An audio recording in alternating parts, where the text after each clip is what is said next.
지금 우리에게 주신 하나님의 말씀 출애굽기 20장 2절입니다.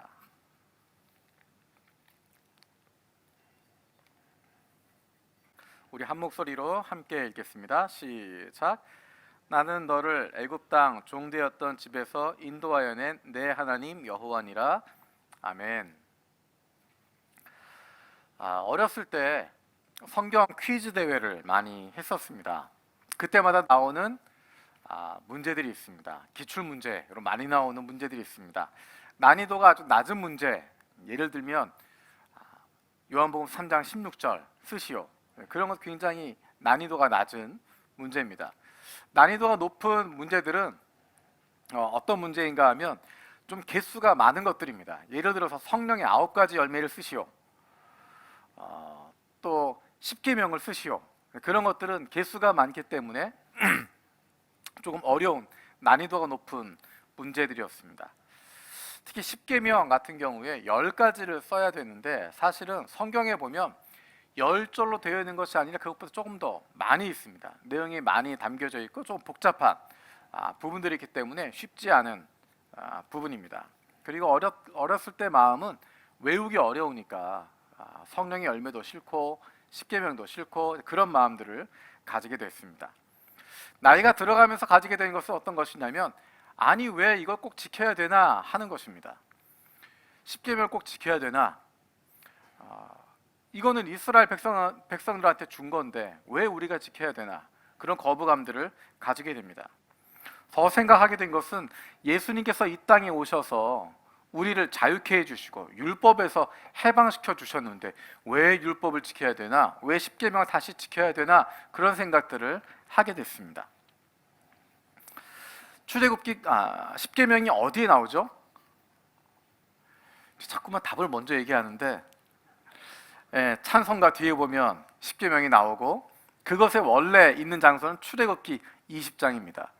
오늘 읽었던 본문이 출애굽기 20장 2절인데 그 다음부터 나오는 내용이 우리가 알고 있는 십계명의 내용입니다. 그런데 성경에는 1, 2, 3, 4로 나와 있지 않습니다. 심지어 어떤 것들은 조금 길게 나와 있고 어떤 것들은 짧게 나와 있기 때문에 주의해서 읽지 않으면 어떻게 10개인지를 헷갈릴 수도 있습니다. 이 시간 같이 한번 출애굽기 말씀을 읽으면서 십계명의 말씀을 다시 한번 기억했으면 좋겠습니다. 20장 3절부터 17절까지 우리 새번역 말씀으로 같이 읽겠습니다. 시작. 너희는 내 앞에서 다른 신들을 섬기지 못한다. 너희는 너희가 섬기려고 위로 하늘에 있는 것이나 아래로 땅에 있는 것이나 땅 아래 물속에 있는 어떤 것이든지 그 모양을 본떠서 우상을 만들지 못한다. 너희는 그것들에게 절하거나 그것들을 섬기지 못한다. 나 주 너희의 하나님은 질투하는 하나님이다. 나를 미워하는 사람에게는 그 죄값으로 본인뿐만 아니라 3, 4대 자손에게까지 벌을 내린다. 그러나 나를 사랑하고 나의 계명을 지키는 사람에게는 수천 대 자손에 이르기까지 한결같은 사랑을 베푼다. 너희는 주 너희의 하나님의 이름을 함부로 부르지 못한다. 주는 자기의 이름을 함부로 부르는 자를 죄 없다고 하지 않는다. 안식일을 기억하여 그날을 거룩하게 지켜라. 너희는 엿새 동안 모든 일을 힘써 하여라. 그러나 이렛 날은 주 너희 하나님의 안식일이니 너희는 어떤 일도 해서는 안 된다. 너희나 너희의 아들이나 딸이나 너희의 남종이나 여종만이 아니라 너희 집짐승이나 너희 집에 머무르는 나그네라도 일을 해서는 안 된다. 내가 엿새 동안 하늘과 땅과 바다와 그 안에 있는 모든 것을 만들고 이렛 날에는 쉬었기 때문이다. 그러므로 나 주가 안식일을 복주고 그날을 거룩하게 하였다. 너희 부모를 공경하여라. 그래야 너희는 주 너희 하나님이 너희에게 준 땅에서 오래도록 살 것이다. 살인하지 못한다. 간음하지 못한다. 도둑질하지 못한다. 너희 이웃에게 불리한 거짓 증언을 하지 못한다. 너희 이웃의 집을 탐내지 못한다. 너희 이웃의 아내나 남종이나 여종이나 소나 낙이나 할 것 없이 너희 이웃의 소유는 어떤 것도 탐내지 못한다. 아멘. 10가지라고 이야기했지만 10여 절에 걸치는 굉장히 긴 내용입니다. 구약에서는 10가지, 십계명을 이야기하고 있지만 예수님께서는 이것들을 딱 2가지로 정리해 주십니다. 하나님 사랑과 이웃 사랑, 그렇게 정리해 주십니다.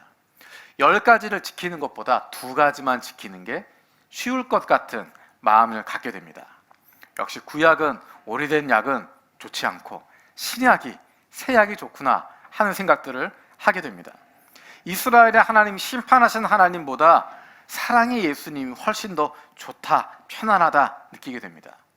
마치 구약의 십계명 이야기를 하게 되면 그것은 나를 죄어놓고 숨막히게 만드는 것처럼 느끼게 되고, 예수님의 2가지 계명, 하나님 사랑, 이웃 사랑 이야기하면 훨씬 더 편안한 느낌으로, 그리고 이 정도는 지킬 수 있지라고 하는, 어쩌면 만만하게 느끼는 마음을 갖게 됩니다.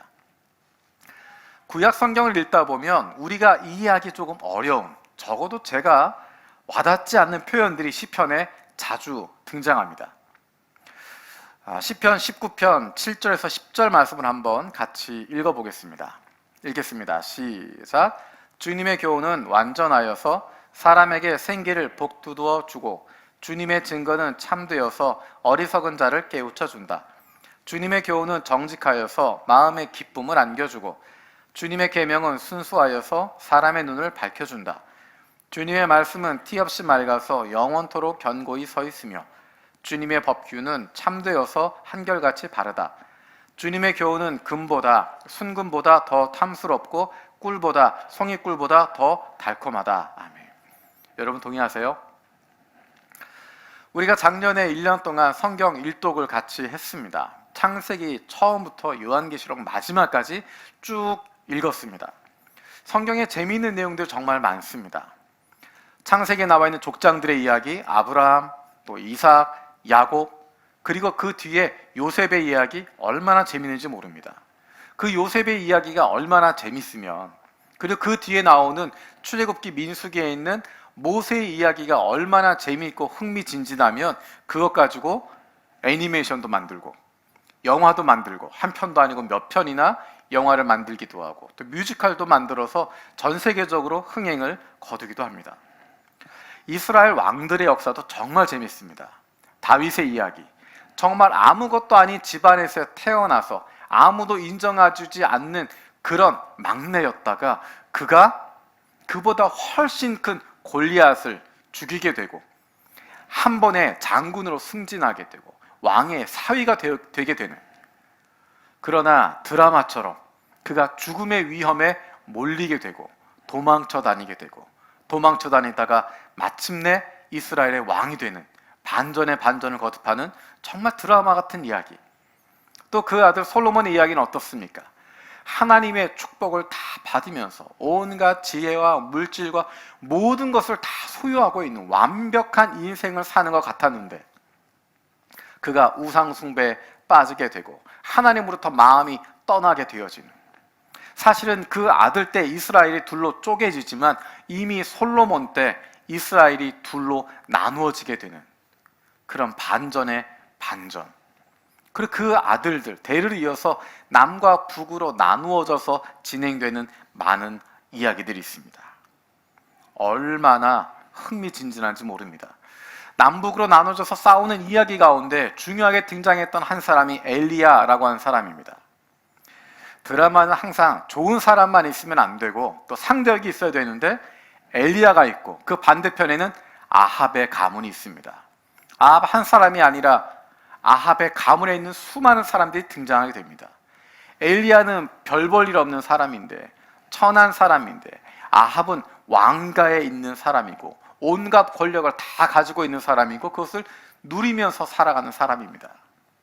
정말 게임이 될 것 같지 않은데 하나님의 놀라우신 권능으로 엘리야가 큰 일들을 이루게 되고, 그런 반전을 가져오고, 그럼에도 불구하고 거기서 끝나지 않고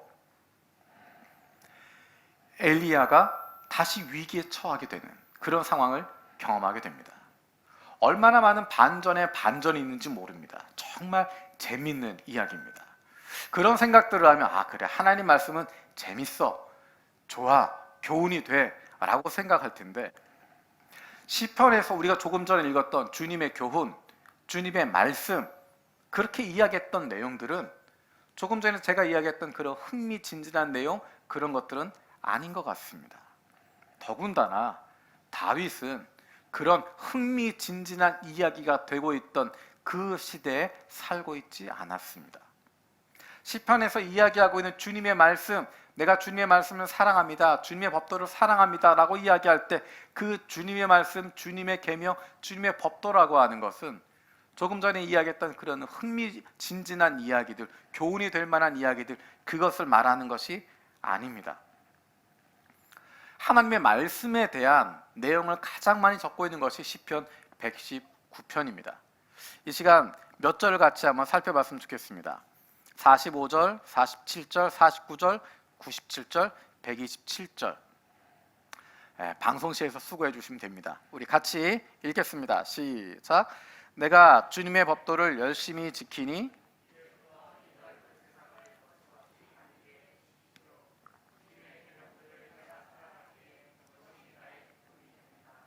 주님의 종에게 하신 말씀을 기억해 주십시오. 주님께서는 말씀으로 내게 희망을 주셨습니다. 내가 주님의 법을 얼마나 사랑하는지 온종일 그것만을 깊이 생각합니다. 그러므로 내가 주의 계명들을 금 곧 순금보다 더 사랑하나이다. 주님의 법도, 주님의 계명들, 주님의 법, 주님의 계명, 이런 것들을 사랑한다. 내가 나에게 소중하다. 온종일 그것만 생각한다.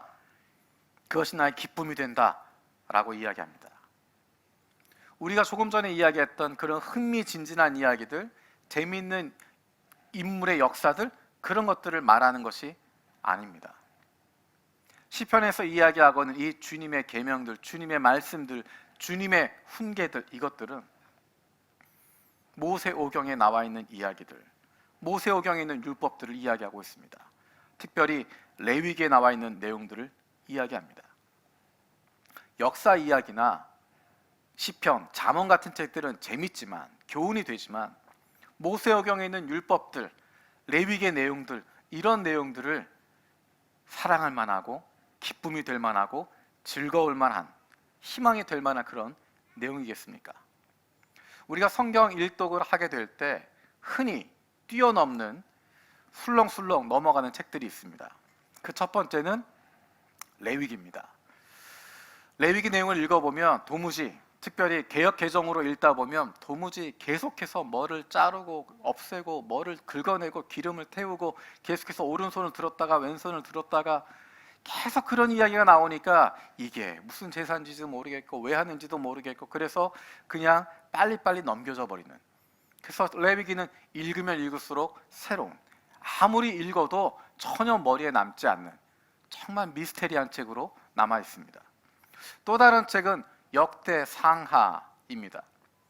열심히 읽어서 이스라엘이 다 멸망했는데, 다 죽었는데, 다 끝났는데 또다시 아담의 이름이 등장합니다. 수많은 사람들의 이름이 등장하면서 아는 사람도 한두 명 있지만 대부분 모르는 이름들을 계속 읽어가면서 지치게 되고 질리는 마음을 갖습니다. 아는 이야기가 나왔다 싶으면 이미 사무엘 상하에서 읽었던 내용인데, 이미 다윗왕 등장했었는데, 이미 솔로몬 다 등장해서 그가 어떻게 변하는지 알고 있는데, 이스라엘이 갈라지는 내용도 다 알고 있는데, 심지어는 우리가 잘 알고 있는 엘리야의 이야기는 등장하지도 않고 이야기가 지나가 버립니다. 그래서 그냥 다 읽었던 거라고 생각하고 지나가 버리게 되는데, 그래서 무슨 내용인지 알지 못하고 넘어가는 책들이 있습니다. 레위기와 역대상하에서 공통적으로 이야기하는 것이 하나님의 율법에 대한 이야기를 하고 있습니다. 하나님의 율법이 무엇인지, 어떻게 지켜야 하는지, 그것에 대한 이야기를 하고 있습니다.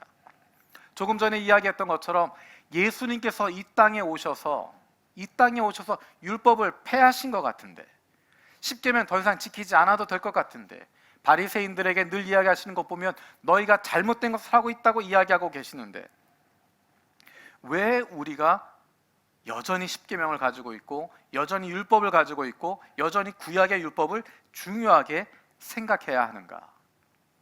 우리가 가지고 있는 한 가지 착각은 예수님께서 율법을 대적했다라고 생각하는 것입니다.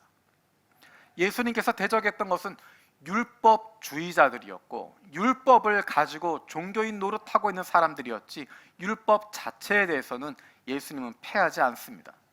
나는 율법을 완성하러 왔다라고 말씀하십니다. 우리가 늘 기억하는 것은 율법주의자들, 바리새파 사람들, 서기관들, 율법학자들, 제사장들 그들을 향해서 율법의 진정한 내용은 그것이 아니다라고 하는 것을 가르쳐 주시는 것입니다. 율법을 우리가 왜 지켜야 하는 것일까? 왜 그것에 관심을 두어야 하는 것인가? 왜 십계명이 중요한가? 우리에게 어떤 의미가 있는가? 신명기에 그것에 대한 대답이 나와 있습니다. 마치 우리가 그런 질문 할 거라고 예상하는 것처럼 하나님이 말씀하신 명령들, 규례들, 법규들 이게 뭐냐? 우리와 무슨 상관이 있느냐? 너희의 자손이 물어본다면 이렇게 대답해라 라는 내용이 신명기 6장 20절에서 24절에 나와 있습니다. 신명기 6장 20절에서 24절 같이 읽도록 하겠습니다. 시작. 나중에 당신들의 자녀가 주 당신들의 하나님이 당신들에게 명하신 훈령과 규례와 법도가 무엇이냐고 당신들에게 묻거든 당신들은 자녀들에게 이렇게 일러주십시오. 옛적에 우리는 이집트에서 바로의 노예로 있었으나 주님께서 강한 손으로 우리를 이집트에서 이끌어내셨다. 그때 주님께서는 우리가 보는 데서 놀라운 기적과 기이한 일로 이집트의 바로와 그의 온 집안을 치셨다. 주님께서는 우리를 거기에서 이끌어내시고 우리 조상에게 맹세하신 대로 이 땅으로 우리를 데려오시고 이 땅을 우리에게 주셨다. 주님께서 우리에게 이 모든 규례를 명하여 지키게 하시고 주 우리의 하나님을 경외하게 하셨다. 우리가 그렇게만 하면 오늘처럼 주님께서 언제나 우리를 지키시고 우리가 잘 살게 하여 주실 것이다. 아멘. 우리 하나님 여호와께서 명령하신 이것들을 지켜야 될 이유가 무엇입니까? 라고 물어보는 자녀들에게 대답하라 라는 것입니다. 주님께서 우리에게 이 모든 규례를 명하여 지키게 하시고 우리의 하나님을 경외하게 하셨다. 우리가 그렇게만 하면 오늘처럼 주님께서 언제나 우리를 지키시고 우리가 잘 살게 하여 주실 것이다. 우리가 주의해야 할 부분은 순서입니다. 이 모든 규례를 지켜야 구원받는다라고 말씀하지 않습니다. 하나님께서 이스라엘 백성들에게 내가 십계명을 줄 테니까 지금부터 40일 동안 이 십계명대로 살면 내가 너희를 구원해 주겠다 말씀하지 않습니다. 하나님께서 모세를 통해서 율법을 주시면서 이스라엘 백성들에게 너희가 이 율법을 30일 동안만 아무런 문제도 없이 깨끗하게 지켜내면 그러면 구원해 주겠다 이야기하지 않습니다. 이 율법은 이 십계명은 구원하신 이후에 주어진 것입니다.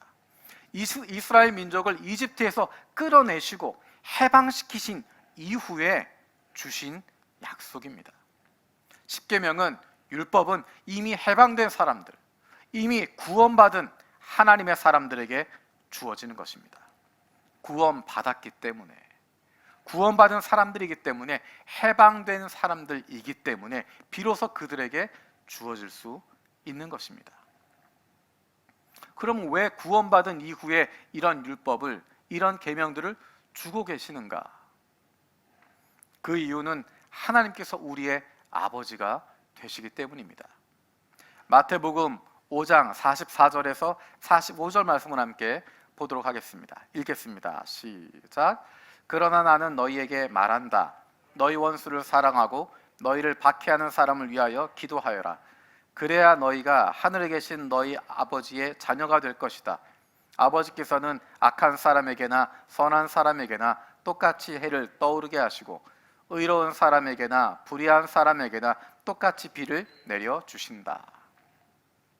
너희 원수를 사랑하고 너희를 박해하는 사람을 위하여 기도하여라. 이 말씀이 있는 마태복음 5장에서 7장까지를 산상수훈이라고 이야기합니다. 산 위에서 예수님께서 가르치신 내용입니다. 여러분 오늘 다시 한번 읽어보시면 두 가지의 반응으로 나누어집니다. 이런 삶을 어떻게 살아? 누가 이렇게 살 수 있겠어? 이 말씀대로 살 수 있는 사람이 어디 있어? 어떻게 원수를 사랑하고 어떻게 나를 박해하는 사람을 위해서 기도하겠어? 이 마태복음 5장에서 7장에 나와 있는 산상수훈의 내용은 율법 같은 거야.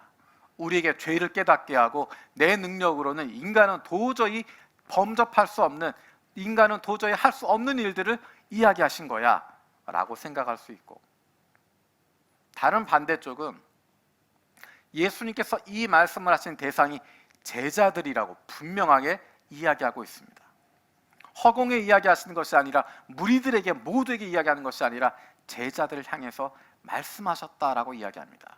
그리고 계속 강조하시는 것은 너희가 이런 삶을 살아야 된다라고 말씀하십니다.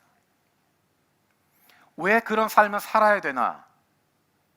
착한 사람이 되기 위해서, 선한 사람들이 되기 위해서 그것이 아니라, 오늘 읽었던 마태복음 5장 45절에서는 분명한 이유가 등장하고 있습니다. 우리 다시 한번 읽어보겠습니다. 5장 45절입니다. 45절 시작. 그래야만 너희가 하늘에 계신 너희 아버지의 자녀가 될 것이다. 아버지께서는 악한 사람에게나 선한 사람에게나 똑같이 해를 떠오르게 하시고 의로운 사람에게나 불의한 사람에게나 똑같이 비를 내려주신다. 우리가 왜 원수를 사랑하고 왜 우리를 박해하는 사람을 위해서 기도해야 되는가? 그것은 우리 아버지가 그런 분이기 때문입니다. 하늘에 계신 우리 아버지가 그런 분이시기 때문입니다. 악한 사람에게나 선한 사람에게나 똑같이 해를 떠오르게 하시고 의로운 사람에게나 불의한 사람에게나 똑같이 비를 내려주시는 분이기 때문입니다. 그 하나님이 우리의 아버지이기 때문입니다. 우리가 이렇게 사랑하면, 원수를 사랑하면, 이렇게 하면 하나님의 자녀가 되는 것이 아니라 하나님의 자녀이기 때문에 이렇게 살아갈 수 있다는 것입니다. 이렇게 살아가는 것이 하나님의 자녀의 삶을 누리는 삶이라고 우리에게 말씀하시는 것입니다. 왜 하나님의 자녀의 삶을 누려야 될까? 그냥 내 마음대로 살면 좋겠는데 왜 하나님은 우리에게 구약 성경을 통해서 또 예수님의 말씀들을 통해서 너희는 이렇게 살아야 된다, 이것이 하나님의 자녀의 삶을 누리는 것이다 라고 하는 구체적인 이야기들을 왜 주시는 것일까? 왜 그것들을 구체적으로 말씀하시는 것일까? 그렇게 가르쳐 주시지 않으면 자꾸만 우리는 과거로 돌아가기 때문입니다. 우리에게 있는 죄성 때문입니다. 우리에게 있는 죄성 때문에 우리는 자꾸만 과거로 돌아갑니다. 자꾸만 해방받기 이전으로, 구원받기 이전의 모습으로 돌아가기 때문입니다.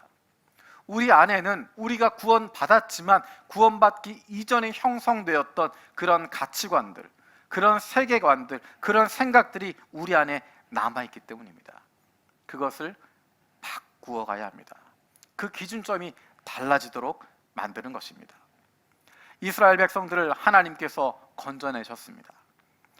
단순하게 나오게 된 것이 아니라 많은 기적들을 목격하게 됐고, 특별히 홍해바다가 갈라지게 되는, 그리고 이스라엘 백성이 건너고 나니까 바로의 군대가 그 홍해로 들어올 때 다시 물이 덮이면서 그들이 다 수장되어지는 놀라운 기적을 경험하고 그들이 출애굽하게 됐습니다.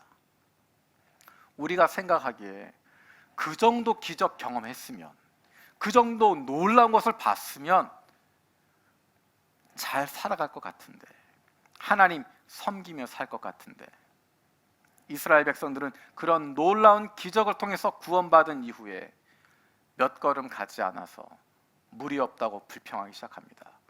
목말라 죽겠네, 힘들어 죽겠네, 먹을 게 없어 죽겠네, 맨날 만나만 먹으니까 죽겠네, 고기도 마음대로 못 먹으니까 죽겠네, 맨날 메추라기 먹으니까 죽겠네.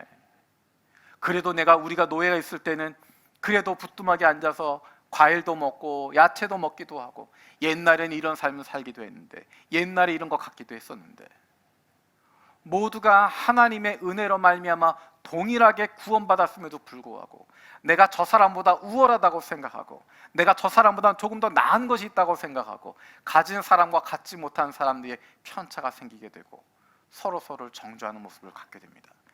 힘을 가진 자가 힘 없는 자를 억누르기 시작하고, 힘이 없는 자들은 서로 뭉쳐서 힘을 만들어서 대항하려고 하고, 이 모든 모습들은 그들이 종되었던 땅, 이집트 땅에서 배웠던 것이고 들었던 것이고 거기에 익숙한 것들입니다. 노예 근성을 가지고 있기 때문에, 이집트의 신들을 섬기고 있었기 때문에, 그곳의 가치관 가운데 빠져 있었기 때문에 그들이 구원받았지만, 하나님의 백성으로 자유인이 되었지만 여전히 그들은 노예 근성에 빠져 있었고, 여전히 그들은 이집트 종교에 빠져 있었고, 여전히 그들은 바로의 종된 삶을 살아갈 수밖에 없었던 것입니다. 그것을 바꾸어 가야 합니다. 하나님의 자녀의 삶이 무엇인지를 보는 것이고 그것을 닮아가게 되는 것입니다. 그것을 보여주는 것이 바로 율법의 모습입니다. 이 모습이 공동체의 모습이고, 이 모습이 바로 하나님의 백성들의 삶의 모습이라고, 세상과는 다른, 세상과는 구별되어진 힘을 가지고 능력을 가지고 있는 사람만 살아남는 그런 세상이 아니라, 고아와 과부와 나그네들도 굶어 죽지 않을 수 있는, 능력도 없는, 아무런 힘도 없는 사람들도 살아남을 수 있는, 생명으로 존중받을 수 있는, 소중하게 여김을 받을 수 있는 그런 곳이 바로 하나님 나라 공동체라고, 그런 삶을 너희들이 살아가는 것이라고 구체적으로 보여주는 것입니다. 쉽게 바뀌지 않습니다. 우리의 머릿속에 깊이 내려져 있는 그 과거의 가치관들, 그 생각들 한 번에 바뀌지 않습니다. 여러분 혹시 발에 티눈이 생겨서 그것을 빼본 적 있으십니까? 그 뿌리가 깊이까지 내려져 있는 것, 겉에 아무리 티눈약을 바르고 긁어내고 잘라내도 없어지지 않습니다. 병원에 가서 그것을 속까지 긁어내고 나면 얼마나 그것이 깊이까지 자리 잡고 있었는지를 알게 됩니다. 우리는 예수 믿기 이전에, 하나님 나라 백성 되기 이전에 노예였을 때, 종으로 살고 있었을 때, 이집트에 머물고 있었던, 죄 가운데 있었던 그 생각, 그 가치관이 여전히 우리의 머릿속에 남아있고 여전히 그것의 영향을 받고 살아가고 있습니다. 우리의 사고 구조에 그것들이 작용하고 있습니다. 그 가치관이 어떤 것인지를 발견할 수 있는 것은 어떤 일이 생겼을 때, 어떤 일을 하게 될 때 내 감정이 먼저 반응하는 경우입니다. 분노하게 되고 화내게 되고, 당연한 거 아니야? 라고 하는 말이 떠오르게 되고, 달라져야 한다고 이야기할 때 내가 왜 달라져야 해? 라는 생각이 들 때, 그것은 바로 내가 해방되기 이전에, 구원받기 이전에 가치관이 작동하고 있는 모습입니다. 죄의 종에서 벗어난 사람들의 모습, 죽음의 노예에서 벗어난 사람들의 모습, 그 모습을 보여주고 있는 것이 바로 레위기에 나와 있는 거룩한 백성의 모습입니다. 그들이 거룩한 사람이어서가 아니라 거룩한 하나님이 그들을 구원하여 주셨고 그들을 회복시켜 주셨기 때문에 그들이 새로운 공동체로, 거룩한 공동체로, 세상과 구별된, 세상의 가치와는 완전히 다르게 움직이는 하나님 나라 가치관을 움직이는 공동체가 되는 것입니다. 우리가 많이 사용하는 표현 중에 상처 입은 치유자라고 하는 표현이 있습니다. 내가 무엇인가 힘든 일을 당하고 나면 옆에 사람들이 그렇게 이야기합니다. 그 일을 통해서 상처 입은 치유자가 될 거야. 혹은 개인적으로 힘들고 어려운 일이 있은 다음에 스스로 그렇게 생각합니다. 상처 입은 치유자로 쓰실 거야. 하지만 과거에 입었던 상처, 그것이 나를 치유자로 바꿔주지 못합니다. 내가 아픔을 경험했던 것, 그것 때문에 내가 달라지지 않습니다. 어려서 폭력적인 아버지 밑에서, 알코올 중독인 아버지 밑에서 자랐던 사람은 나는 절대로 저런 인간 되지 않겠다라고 다짐하고 다짐하지만 그 인생은 조금만 힘들어지면 알코올을 찾게 되고, 조금만 자녀가 말을 듣지 않거나 조금만 아내가 마음을 거스르게 하면 자기도 모르게 손이 먼저 올라가게 되고, 이게 아빠의 역할이라고, 이게 남편의 권위라고 이야기하게 됩니다. 날마다 자녀를 향해서 넌 안 돼, 넌 못해, 네가 뭘 해? 라고 이야기하는 그런 부정적인 이야기만 늘 하는 어머니 밑에서 자랐던 사람은, 그런 부모님 밑에서 자랐던 사람은 나도 모르는 사이에 아이들에게 네가 뭘 안다 그래, 네가 뭘 한다 그래, 네가 하는 게 되겠어? 네가 그래서 되겠니? 네 인생 그럴 줄 알았어. 네가 그렇지 뭐. 나도 모르는 사이에 그런 부정적인 이야기를 쏟아내게 됩니다. 내가 상처를 입었다고, 내가 그런 과거가 있다고 상처 입은 치유자가 되는 것이 아니라 그것이 완전히 회복되어질 때, 그리고 내가 그것에 대한 노력이 있고 눈물이 있고 결단이 있을 때 달라지게 되어집니다. 그 모습을 신명기에서 이렇게 보여주고 있습니다. 우리 신명기 10장 17절에서 19절까지 같이 읽겠습니다. 시작. 이 세상에는 신도 많고 주도 많으나 당신들의 주 하나님만이 참 하나님이시고 참 주님이십니다. 그분만이 크신 권능의 하나님이시요 두려우신 하나님이시며 사람을 차별하여 판단하시거나 뇌물을 받으시는 분이 아니시며 고아와 과부를 공정하게 재판하시며 나그네를 사랑하셔서 그에게 먹을 것과 입을 것을 주시는 분이십니다. 당신들이 나그네를 사랑해야 하는 것은 당신들도 한때 이집트에서 나그네로 살았기 때문입니다. 17절, 18절에 보면 하나님의 모습을 보여주고 있는데 거기에 등장하고 있는, 겉으로 드러나는 모습은 하나님께서 레위기를 통해서, 율법을 통해서 이스라엘 백성들에게 말씀하셨던 것입니다. 사람을 차별하여 판단하지 마라, 뇌물을 받지 마라, 고아와 과부를 공정하게 재판해라, 나그네를 사랑해서 그에게 먹을 것과 입을 것을 주어라. 하나님의 모습을 닮아가는 사람들입니다. 그런데 19절에 나타나는 것은 당신들이 나그네를 사랑해야 하는 것은 당신들도 한때 이집트에서 나그네로 살았기 때문입니다. 한때 이집트에서 나그네로 살았다고 하는 것, 그것을 기억하라는 것입니다.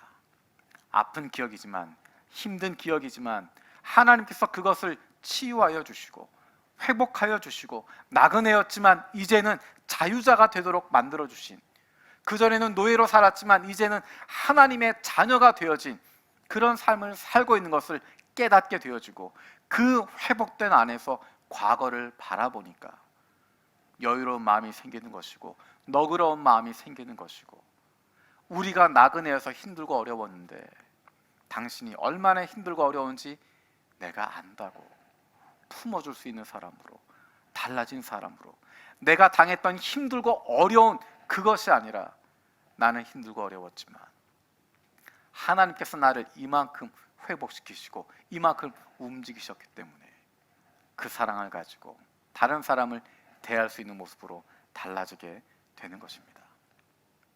우리의 과거를 기억하는 이유는 바로 우리를 구원하신 하나님을 기억하는 것입니다. 그분으로 말미암아 우리의 삶이 달라질 수밖에 없습니다. 어떻게 하나님의 자녀의 삶을 이 땅에서 살아가는 것이 가능할까?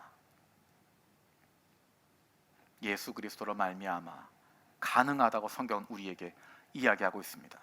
우리는 하나님과 전혀 관계없는 사람이었고 선한 일을 할 수 없는 존재들이었고 거룩한 삶을 살아갈 수 없는 존재들이었지만, 하나님과의 관계가 끊어져 있었기 때문에 아무것도 할 수 없는 존재들이었지만 예수 그리스도로 말미암아 우리는 구원을 얻게 되었고, 예수 그리스도로 말미암아 우리는 하나님의 자녀로 창조되었던 모습으로 창조된 하나님과 인간의 관계로 다시 회복되도록 만들어 주셨다는 것입니다. 그래서 우리가 하나님의 자녀로 살아갈 수 있게 되었습니다. 그리고 우리에게 성령을 부어주셔서 그 성령 충만으로 말미암아 날마다 하나님의 자녀로 살아갈 수 있는 힘을 주시고 결단할 수 있는 용기를 주시고 버틸 수 있는 담대함을 허락해 주셔서 매일의 삶 속에서 하나님의 자녀의 삶을 살아가게 되는 것입니다. 우리가 그런 삶을 살기 때문에 구원받는 것 아닙니다. 내가 선한 일을 하기 때문에, 율법을 지키기 때문에 그래서 구원받는 것 아닙니다. 우리가 구원받았기 때문에, 우리가 하나님의 자녀이기 때문에 그런 삶을 살아갈 수 있는 것입니다.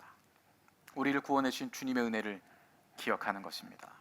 오늘 우리가 함께 참여하는 성찬이 바로 그것을 기억하도록 하는 것입니다. 우리를 위해서 하늘 영광을 버리시고 미천한 인간의 몸을 입고 이 땅에 오셔서 그 육신 다 찢겨지시고 그 몸에 물과 피 마지막 한 방울까지 남김없이 다 쏟으실 정도로 우리를 사랑하신 하나님의 사랑, 예수 그리스도의 은혜, 내가 그만큼 사랑받고 있는 존재임을, 그리고 그 성령의 능력으로 말미암아 사랑받는 하나님의 자녀의 삶을 살아가고 있음을 다시 한번 경험하고 고백하는 시간입니다. 우리가 예수 그리스도의 손과 발이 되어서 이 세상을 살아가고 하나님의 자녀로 이 세상을 섬기게 됩니다. 우리의 혈관에는 나를 위해서 흘리신 예수님의 보혈이 흐르고 있습니다. 그 피로 생명을 얻었습니다. 그로 말미암아 저와 여러분들이 해방된 사람으로, 구원받은 사람으로, 하나님의 자녀로 이 땅 가운데 살아가고 있습니다. 기도하겠습니다. 살아계신 아버지 하나님, 감사드립니다. 우리를 구원하여 주셔서 감사합니다. 우리겐 자격이 없는데 우리를 사랑하여 주셔서 해방시켜 주시고 구원하여 주시고 생명 주셨음을 기억합니다. 그리고 우리가 어떻게 살아야 할지 하나님의 자녀들의 삶의 모습을 보여주심을 감사드립니다. 하나님, 우리가 매일의 삶 속에서 성령 충만함을 통하여서 하나님을 사랑하고 이웃을 사랑할 수 있는 하나님의 자녀의 삶을 살아가는 저희들 되게 하여 주시옵소서. 감사드리고 예수님의 이름으로 기도드립니다. 아멘.